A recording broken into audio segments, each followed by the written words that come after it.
Chapter 20.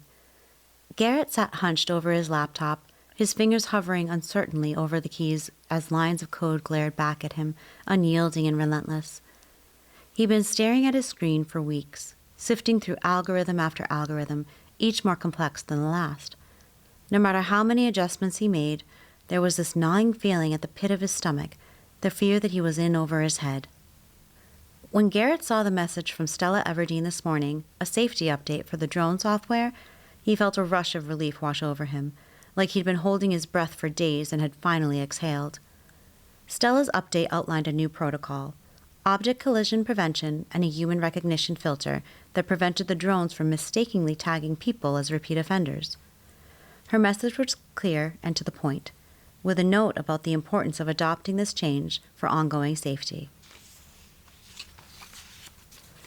"Hey," Garrett said to Martin over the cubicle wall. "Stella Everdeen sent an update. She's added a filter to prevent the drones from hitting animals and tagging people as threats. If we just integrate her code, we fix the issue."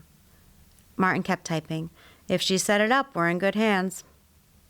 Garrett pushed his chair back and rubbed his eyes.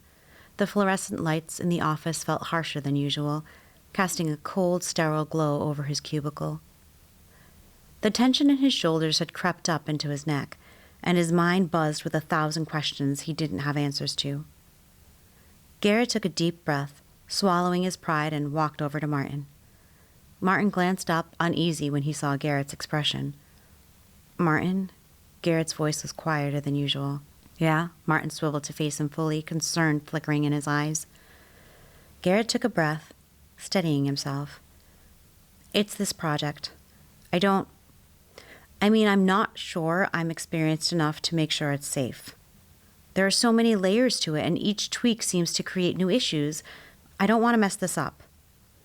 Martin studied him for a moment, his gaze softening. "Garrett, you're doing a top job, mate. When I was your age, I was mucking around with data logs, nothing close to this." Garrett managed a small smile, but his unease lingered. "I keep thinking that one wrong line of code could make this all go sideways. I'm trying to get the drones to respond accurately, to know when something's a real threat, but it's just, a harmless animal. Kangaroos cause a mess, but they aren't evil. But I don't want to leave this place without a good reference. I go back next week. I don't know if I can finish this safely." For the first time in decades, Martin had a taste of what it felt like to be successful, and he wasn't going to let this kid screw up his chance. Martin leaned back, folding his arms. "Garrett, it's all right to admit when you're in over your head, mate. Better to own up than to stumble through blind. The tech we're dealing with here, these drones, the machine learning models, it's cutting-edge stuff. That's why we're running trials, yeah? Just wrap up the work and we'll see how it pans out in the fields." Garrett rocked on his feet, clearly uncomfortable. "Put our update in," Martin suggested. "We can monitor closely." Garrett nodded, but his mind was churning. When he first got into AI, he'd seen it as the ultimate problem solver, a tool to streamline processes, eliminate the mundane, and make life simpler. But this project was forcing him to confront a different side of AI, the unknown variables, the decisions it could make, the outcomes no one fully controlled. It wasn't just about making things easier anymore. Every line of code he wrote, every adjustment to the model carried risks he hadn't considered before.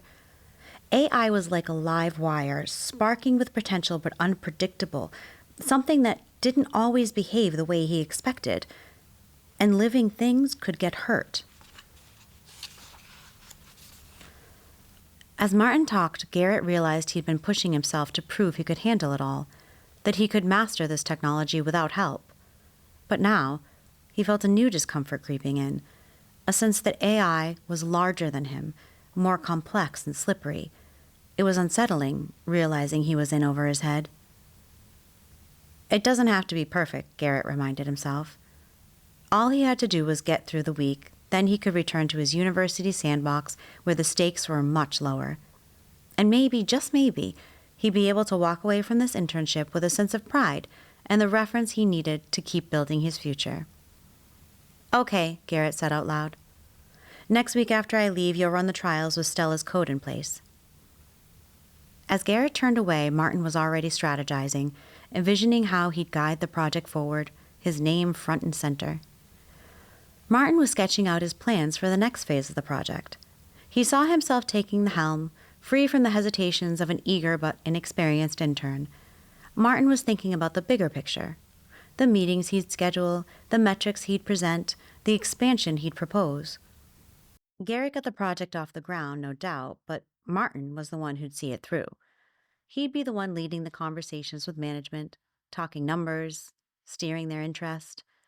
In Martin's mind, this project was becoming his own, his ticket to the recognition he'd been working toward for years before he had given up.